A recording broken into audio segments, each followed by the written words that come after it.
Tiga cara alam semesta akan hancur menurut sains. Suatu hari nanti alam semesta akan mati. Mengapa? Bagaimana? Apakah alam semesta akan mati selamanya? Dan bagaimana kita bisa tahu? Pertama-tama, alam semesta sedang mengembang. Tidak hanya itu, tingkat pengembangannya semakin cepat.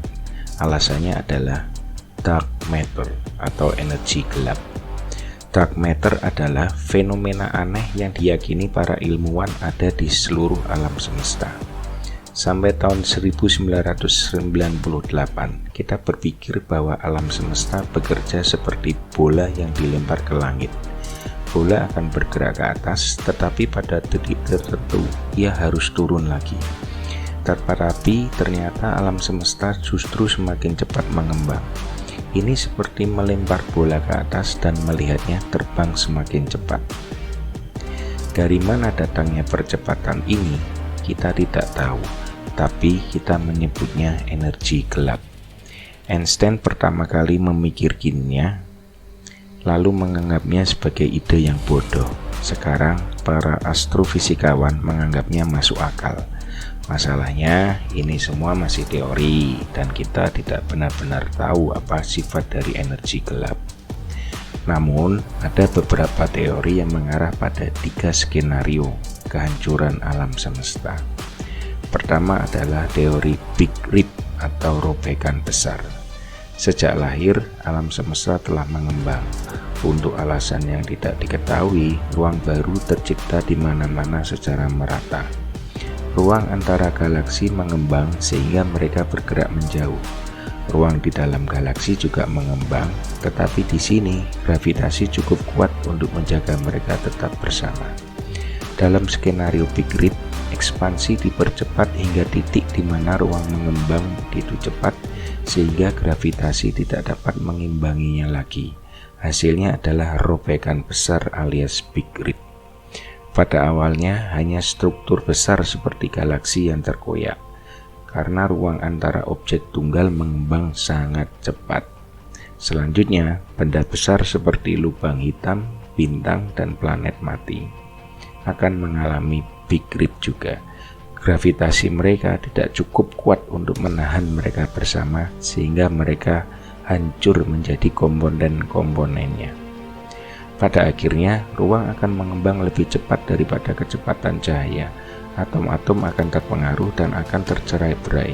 Begitu ruang mengembang lebih cepat dari cahaya, tidak ada partikel di alam semesta yang dapat berinteraksi dengan partikel lain lagi. Alam semesta akan larut menjadi partikel-partikel menyendiri yang tak terhitung jumlahnya, sehingga tidak dapat menyentuh apapun lagi di alam semesta. Teori kedua adalah heat death atau big freeze. Singkatnya, perbedaan antara Big Rip dan heat death adalah bahwa dalam skenario heat death, materi itu tetap utuh selama periode waktu yang sangat panjang, tetapi berubah menjadi radiasi. Sementara alam semesta mengembang selamanya. Bagaimana teori ini bekerja? Mari kita berbicara tentang entropi. Setiap sistem cenderung menuju keadaan entropi tertinggi seperti saat kita memiliki kopi latte. Awalnya ia memiliki daerah yang berbeda, tetapi seiring waktu mereka akan mendingin hancur hingga menjadi seragam. Dan ini juga berlaku untuk alam semesta. Jadi, sementara alam semesta semakin besar, materi perlahan akan memudar dan menyebar. Pada titik tertentu, setelah banyak generasi bintang, semua awan gas yang diperlukan untuk membentuk bintang akan habis, sehingga alam semesta akan menjadi gelap.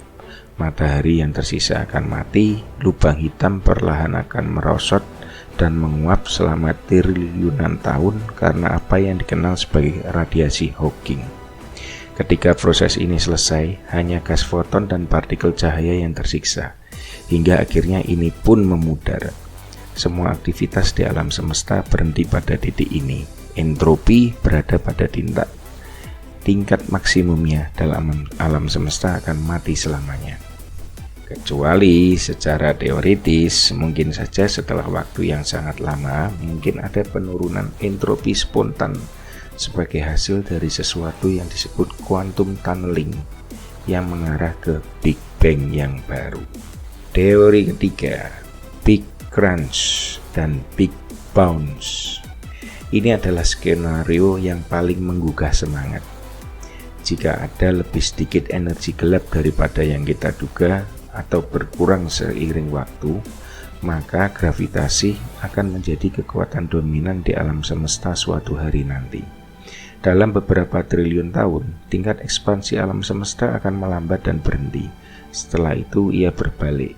Galaksi akan saling berpacu, bergabung saat alam semesta menjadi semakin kecil. Karena alam semesta yang lebih kecil juga berarti alam semesta yang lebih panas. Suhu naik di mana-mana secara sekaligus.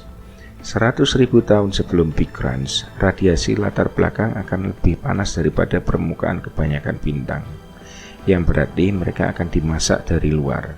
Beberapa menit sebelum Big Crunch terjadi, inti atom terkoyak sebelum lubang hitam yang supermasif melahap segalanya. Akhirnya, semua lubang hitam akan bergabung menjadi lubang hitam supermasif raksasa yang berisi seluruh massa alam semesta. Dan pada saat terakhir sebelum Big Crunch, ia akan melahap alam semesta termasuk dirinya sendiri. Teori Big Bang menyatakan bahwa ini telah terjadi berkali-kali. Dalam alam semesta telah melalui siklus ekspansi dan kontraksi yang tak terbatas. Menarik kan teori ini? Jadi, apa sebenarnya yang akan terjadi pada alam semesta? Saat ini teori yang terakhir adalah yang paling memungkinkan secara sains, tetapi kami berharap moga-moga saja itu benar. Jadi alam semesta akan terus ada selamanya.